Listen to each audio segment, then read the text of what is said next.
आज हमारे साथ एक ऐसे व्यक्ति हैं जिन्होंने 2013 की त्रासदी भी देखी है और उसके बाद इस जगह को बनते हुए भी देखा है। केदारनाथ की इस पावन भूमि पर आप सभी का स्वागत है। मेरे साथ रजनीश भट्ट जी हैं। रजनीश जी, मैं सबसे पहले चाहूँगा कि आप अपने बारे में अपना परिचय दें और अपनी यात्रा के बारे में बताएं। जय श्री केदार, हर हर महादेव। सभी को मेरा प्रणाम। मेरा नाम रजनीश भट्ट है। मैं यहीं से बिलोंग करता हूँ, पहाड़ों उत्तराखंड से। जो उत्तराखंड में मेरे गांव का नाम फाटा है। फाटा काफ़ी खूबसूरत जगह है। वहाँ पे हेलीपैड और जहाँ से मतलब पूरा ये केदारनाथ के लिए है, पहली सेवा स्टार्ट होती है, वहाँ पे मेरा गांव है।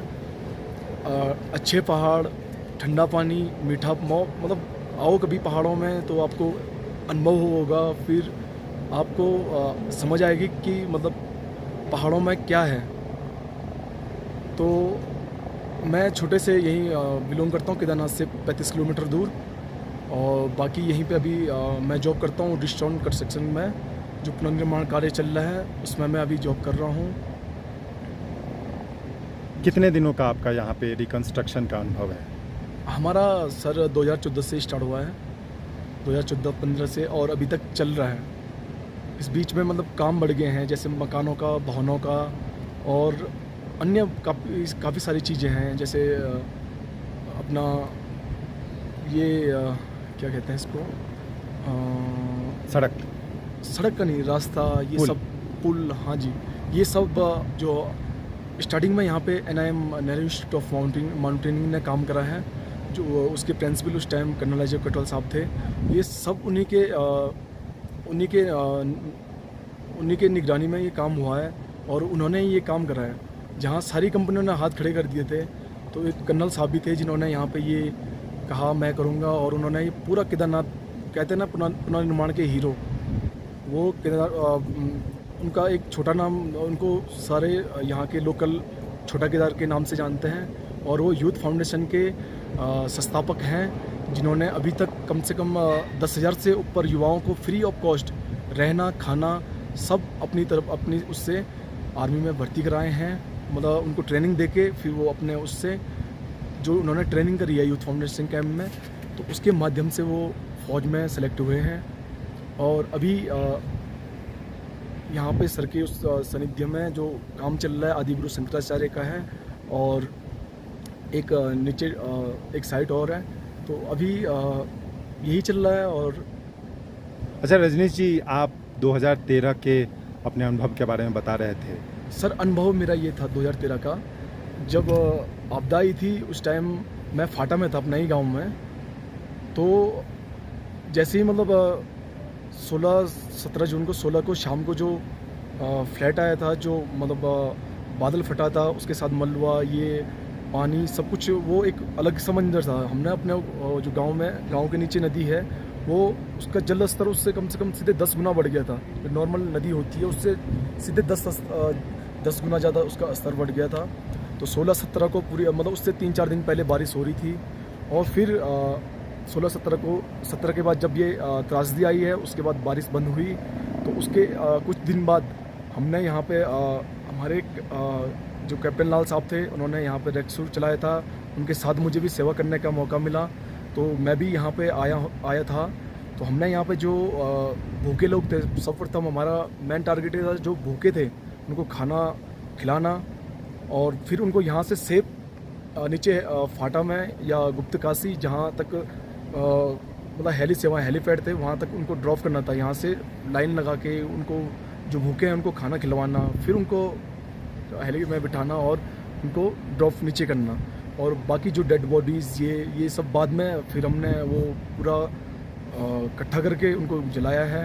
और फिर वो मंजर कुछ और था पूरा ही, मतलब वो जैसे अभी का माहौल है तो कोई सोच भी नहीं पाएगा कि ऐसा हुआ था। जो अभी की आज की हालत है, जितना यहाँ पे विकास हुआ है, तो वो मतलब बहुत अलग। उस समय आप फर्स्ट ईयर में थे? हाँ, सेकेंड ईयर था मेरा। Second year. मुश्किल से आप 19-20 साल के रहे हैं? हाँ, 20-21 साल का। हाँ, 20-21 साल में ये अनुभव होना, वो एक कहते हैं ना, वो बाबा की, तब से हम यही सेवा कर रहे हैं बाबा के धाम में। और पुनर्निर्माण कार्य में भी हमें मौका मिला है, तो हम लगे हैं, सेवा बोल रहे हैं या अपना कर्म बोल रहे हैं, कर ही रहे हैं तब से। अच्छा, एक चीज़ बताइए, यहाँ पे जो रिकंस्ट्रक्शन, चूँकि आप उस अनुभव से भी गुजरे हैं और उसके बाद पिछले 8 सालों से आप इसको देख भी रहे हैं, आप अब सक्रिय रूप से इसमें हाथ बटा रहे हैं इसको बनाने में। फिर से एक तो त्रासदा नहीं आए तो फिर त्रासदी नहीं आए तो बेस्ट है, लेकिन क्या तैयारी हम लोग कर रहे हैं, रिकंस्ट्रक्शन किस तरीके से कर रहे हैं कि अगर मान लीजिए आए भी इस तरीके की कोई चुनौती, प्राकृतिक आपदा के बारे में हम नहीं जानते कब क्या तो हो फिर जाए। कैसे मान लीजिए कि बचाव किया जा सके, उसके बचाओ लिए क्या सर, कर रहे हैं? उसके लिए पीछे सेफ्टी वॉल है। आप अगर मंदिर के पीछे गए होंगे तो वहाँ सेफ्टी वॉल बनी हुई है। तो मतलब अभी फ़िलहाल वही है, और बाकी जो हम प्रकृति के सामने तो कुछ कर नहीं सकते हैं, कब क्या हो जाए, कब उसको बचाओ। तो यही है कि हम प्रकृति से छेड़छाड़ ना करें, जो प्रकृति का जो स्वरूप है उसी को नेचुरल रहने दें और उससे छेड़खानी ना करें। यही है उसका बचाव, यही है। और हम कुछ भी सेफ्टी या कुछ भी बना लें वो कोई मायने नहीं रखता है। जहाँ तक उससे हम छेड़छाड़ी ना करें तो कुछ भी नहीं होगा। अच्छा, आप यहाँ पे मान लीजिए एक तो काम में आप खुद जुड़े हैं, इसके अलावा यहाँ पे प्रकृति के साथ विकास हो, इसके लिए किया जा रहा है, जो भी किया जा रहा है उसके बारे में आप कुछ बताना चाहेंगे? प्रकृति का विकास मतलब ये है, हम जो कूड़ा कचरा, ये प्लास्टिक रेफर, कुछ भी मतलब सिगरेट बीड़ी ये कहीं भी पी के या खा के कहीं फेंक दिया प्लास्टिक, मतलब सर्वप्रथम हमें स्वच्छता पे ध्यान देना चाहिए। वही प्रकृति की मतलब वही सुरक्षा है, उसमें हम और डेवलपमेंट वही हो सकता है। जहाँ पे नेचुरल है उसको नेचुरल रहने दो, और अपना जो कूड़ा है उसको एक जगह पे एकत्रित करें, और यही प्रकृति का बचाव है।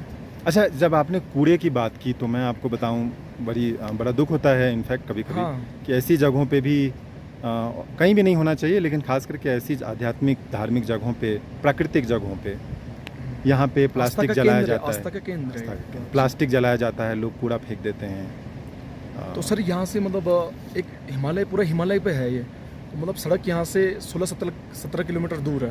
तो ये मतलब नामुमकिन है कि यहाँ का कूड़ा वहाँ, फिर मतलब कूड़ा भी आप देख ही रहे हैं। अभी सीजन जस्ट मतलब ये लॉकडाउन के जब खुलने के बाद यात्रा चली है। पहले तो ई पास का वो हुआ था, हाई कोर्ट ने फिक्स कर रखा था कि इतने यात्री जाएंगे, और फिर जैसे ही मतलब कोर्ट ने भी देखा समझा, वहाँ के जो स्थानीय लोग हैं जो उससे जुड़े हुए हैं, जिनका रोजगार इससे है, तो उनका भी उन्होंने देखा और उन्होंने यात्रा बढ़ा दी। तो फिर धीरे धीरे जब यहाँ पे यात्रा नहीं चल रही थी तो बहुत साफ़ सफाई थी।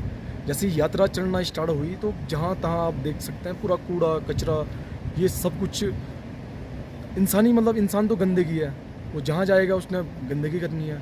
तो वो अपने पे है कि अपना हम खुद, जैसे आप वो बात कर रहे थे कूड़ा जलाने वाली प्लास्टिक, तो सर ये हम जलाने के अलावा उसको गड्ढे में स्टोर कर सकते हैं या पैक कर सकते हैं फिर, पर इतने गड्ढे नामुमकिन है। इससे अच्छा यहाँ पर उतना वो नहीं है, अब जलाना कोई वो नहीं है, जला सकते हैं उसमें, क्योंकि कूड़ा अगर प्लास्टिक रहेगा तो कभी वैसे का वैसे रहेगा, ख़राब नहीं होगा, उसको जलाने में बेस्ट है। लेकिन मान लीजिए जब प्लास्टिक जलता है तो उससे बहुत ही गंदा प्रदूषण होता है। एक दूसरा ये कि पहाड़ी क्षेत्रों में हवा बहती नहीं है, मतलब ट्रैप हो जाता है वो। ट्रैप नहीं, यहाँ पूरा वेंटिलेशन, ये देख रहे हैं आप, खुले पहाड़ हैं पूरे, ये पूरा मतलब यहाँ से ये पूरा।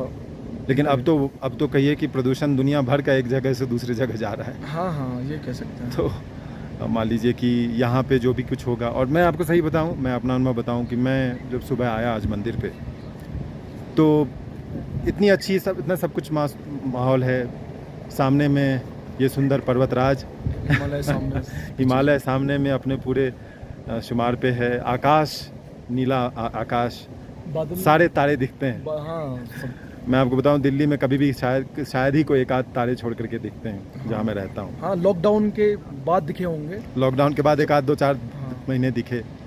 लेकिन यहाँ पे मंदिर पे आकर के आपको प्लास्टिक की बदबू जो जलने का है वो आपके नाकों में पड़ता रहता है। तो अच्छा, आपको सुबह ये जी महसूस हुआ मतलब? जी बिल्कुल। अच्छा, और ये मैं इनफैक्ट अभी अनुभव करते हूँ। हाँ, उसको थोड़ा ये होना चाहिए कि मंदिर से दूर कर सकते हैं, मतलब जैसे मंदिर जैसे आउट ऑफ साइड कहीं भी, मतलब मंदिर से 1-2 किलोमीटर दूर वहाँ कर सकते हैं कि जहाँ सारे भक्तों को मतलब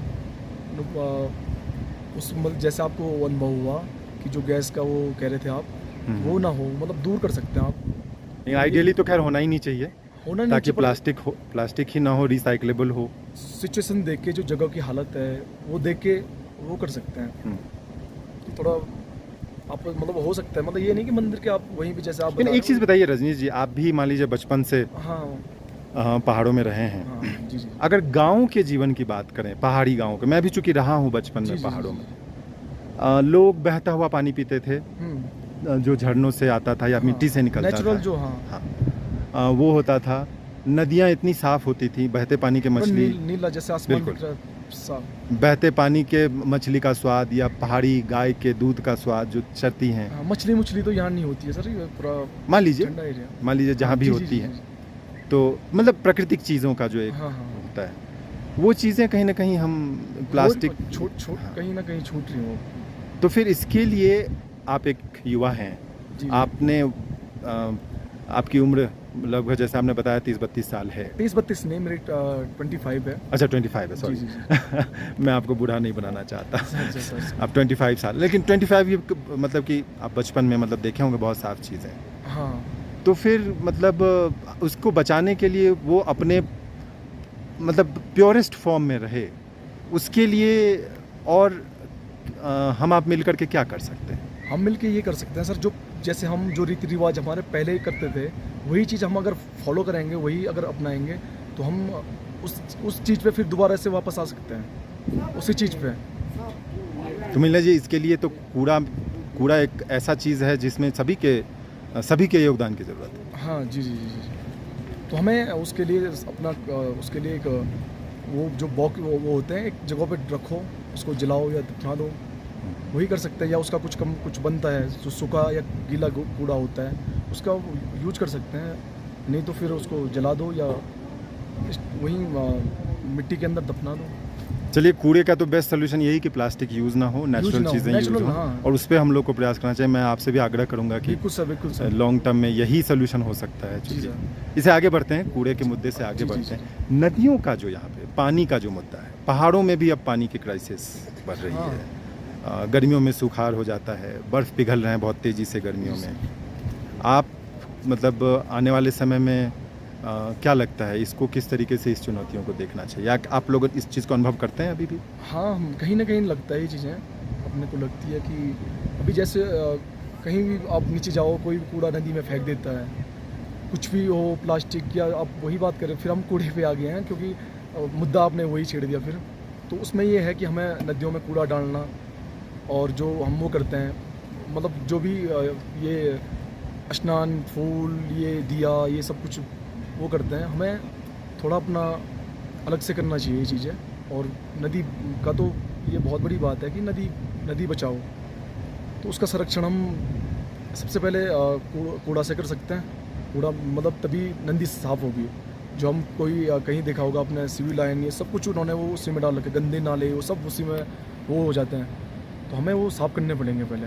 बिल्कुल। तो वहीं से फिर जब नीचे से सही होगा, फिर ऊपर सब सही हो अच्छा जाएगा। रजनीश जी, आप यंग आदमी हैं, आपके पहले के जो जनरेशन थे, जी उन लोगों की जो ज़रूरतें थी, जैसे मैं अपने पेरेंट्स हाँ, की जी, बात जी, जी। करूँ या तो उन लोगों के बहुत लिमिटेड नीड्स थे। हाँ जी जी जी। नौकरी पेशे को लेकर के बहुत सीमित।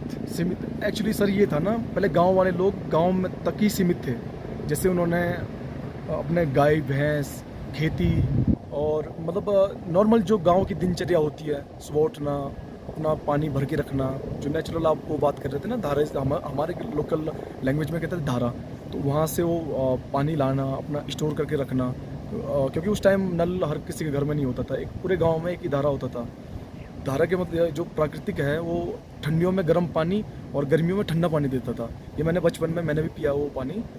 तो वो मतलब दिनचर्या एक गांव की बहुत अलग थी। सबसे मिलना, बातें करना, जैसे पांचाल होता है ना, सब बैठ के वहाँ पे बातें करना है, किसी का फंक्शन है तो उसकी पहले से तैयारी, एक गांव का माहौल। वो जैसे कभी अब वो छोटी फिल्म कहीं फिल्मों में वो सीन दिखने को मिलती है, बाकी तो सब चेंज हो गया। कोई जैसे डेवलप, जैसे अभी विकास हो रहा है धीरे धीरे, मतलब जैसे आदमी आगे बढ़ रहे हैं पढ़ाई के क्षेत्र में, हर क्षेत्र में, तो जैसे वो पूरा डेवलप हो रहा है, तो फिर गांव का भी डेवलप हो गया। पहले हमारे गांव में रोड नहीं थी, तो उस टाइम बहुत मुश्किलें थी, जैसे स्वास्थ्य सेवाएं, किसी को अचानक कुछ वो बीमारी होगी तो उसको फिर कुछ पालकी या कुछ वो बिठा के फिर गांव से काफ़ी दूर मतलब ले जाना पड़ता था।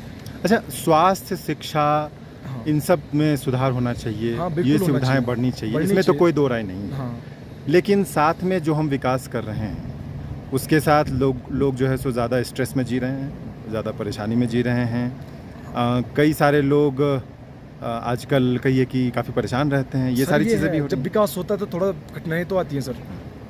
किसी मतलब विकास जब होगा तो थोड़ा बहुत तो कहीं ना कहीं कंप्रोमाइज़ करना पड़ेगा कि चलो अभी 1 साल 2 साल के लिए अभी जैसे देख लो 4 धाम मोदी जी का ये जो 4 धाम परियोजना चल रही है तो उसमें भी काफ़ी मुश्किलें आई हैं। पर अभी जैसे आप पहले के मुकाबले और अब के उसमें आओगे तो पहले की जो रोड थी और अब की जो रोड है उसमें अब काफ़ी फ़र्क पड़ गया है।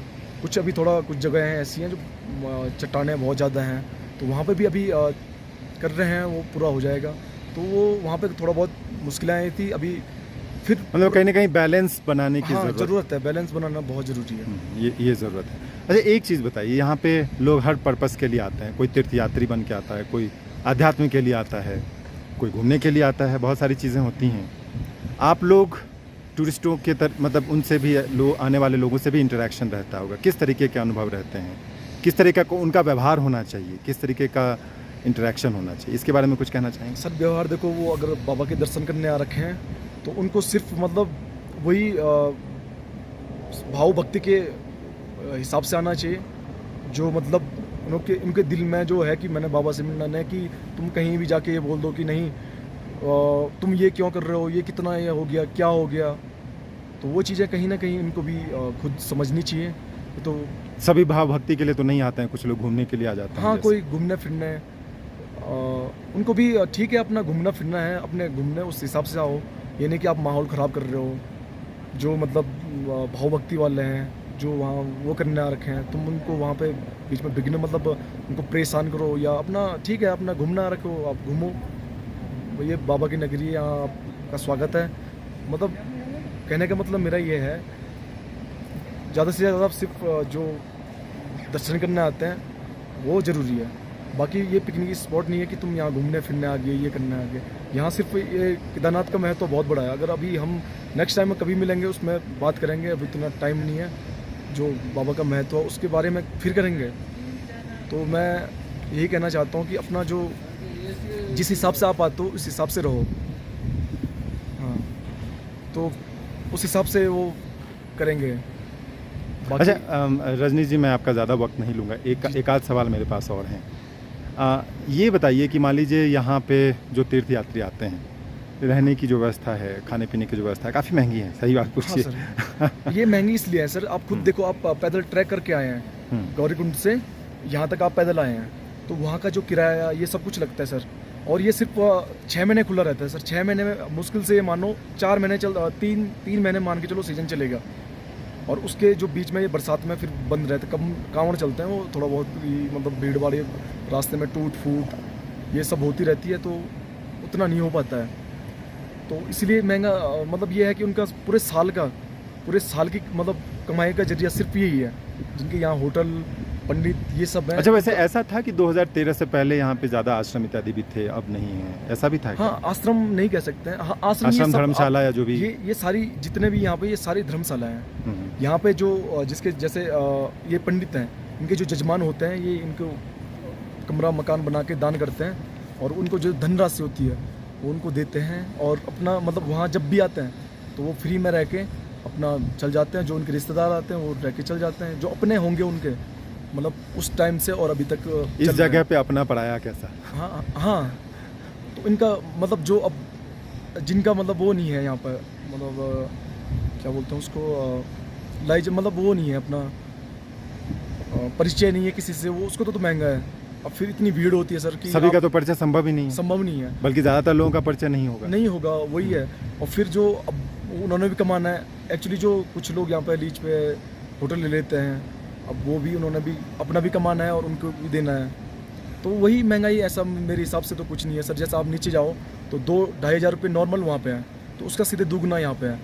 तो ये पूरा आप पीछे देख रहे हैं हिमालय, और वो खैर हिमालय ठीक है, ये स्थिति भी शायद धीरे धीरे सुधरे जैसे जैसे चीज़ें हाँ, बनेंगी। जब थोड़ा डेवलपमेंट, तो होटलें ज़्यादा हो जाएंगे, आदमी का मतलब फिक्स हो जाएगा कि इतना है, ये सब हो जाएगा। अच्छा एक चीज़ बताइए, आप यंग हैं, अब आपके पास अभी अरसे हैं हाँ, यहाँ जी, पे जी। काम करने के, और शायद जिस श्रद्धा भाव से आप लगे हुए हैं उसमें बहुत चीज़ें आने वाले समय में आप खुद भी करेंगे। अगर मैं आपसे पूछूं कि 3 चीज़ें अगर आपके हाथ में हो जो आप चाहें कि यहाँ पे बहुत अच्छी हो जाए, बहुत सुधार हो जाए, जी जी तो आप क्या क्या बदलना चाहेंगे, क्या करना चाहेंगे? सर, मैं अच्छा बदलना सर, सबसे सुधार बदलना जो भी कहें हाँ उसे। सुधार, तो सर हम सब सर्वप्रथम खुद को सही करेंगे पहले। जब हम सही होंगे फिर सब सही हो जाएंगे। फिर सुधार का तो देखो सर, जब कमान आ जाएगी तो फिर वो देखी जाएगी सर, वो उस हिसाब से कर लेंगे फिर भी 3 चीज़ों में मान लीजिए कि यातायात का हो, या फिर कूड़े कचरे का हो, या पानी का हो, या धार्मिकता किस तरीके से बढ़े, जिस तरीके से लोग आते हैं उनको इस तरीके का अनुभव मिले, उनको इस तरीके का अनुभव मिले कि वो जिस भाव से आते हैं वो भाव वो लेकर के वापस जा सकें, उन्हें उसमें मदद मिले। अच्छा, क्योंकि जैसे पहले तीर्थ होता था, तो पहले तीर्थ में जैसे मान लीजिए कि आप हर जगह लोग धर्मशाला बनाते थे, या फिर भंडारा यहाँ पर भी चल रहा है मान लीजिए, जी जी जी तो वो इसका पर्पस यही था कि जो तीर्थयात्री भगवान को खोजने के लिए आए उससे जितना बेहतर अनुभव हो। एक तो आदमी वो खुद ही उस यात्रा पे है, उसमें हम आप जितनी मदद कर सकें वो कर दें, तो इत्यादि इस तरीके की चीज़ें इस आपको तरीके लगती की है? चीज़ें सर, मैं तो ये करूँगा, पहले सब कोई भूखा ना रहे। जो धाम में आए, कोई भी, चाहे बच्चा बूढ़ा कोई भी है, वो पहले भूखा ना रहे। पहला मेरा ये रहेगा। और दूसरा का ये है कि किसी को कोई और तकलीफ है वो हमें बताएं, हम उसका सॉल्यूशन निकालेंगे। और तीसरा, वो सही सलामत घर पहुंच जाए, और बाकी सब हो जाएगा सर। जो आप वो पूछ रहे हैं वो बाकी वो चलता रहता है सर, वो समय के अनुसार सब हो जाएगा। रजनीश जी, आपको हमारी तरफ से ढेर सारी शुभकामनाएं, और जी। ऐसे ही आप तीर्थयात्रियों की यात्रा और जो यहाँ पे आते हैं उनके अनुभव को और जी, जी। बेहतर बनाते रहें, और आप अपने जीवन में तरक्की करें। बहुत बहुत धन्यवाद। जय श्री, आप पर भी बाबा का आशीर्वाद बने रहे, और सभी जितने भी ये वीडियो देख रहे हैं, आप पर भी बाबा केदार का आशीर्वाद बने रहे। जय श्री केदार, हर हर महादेव।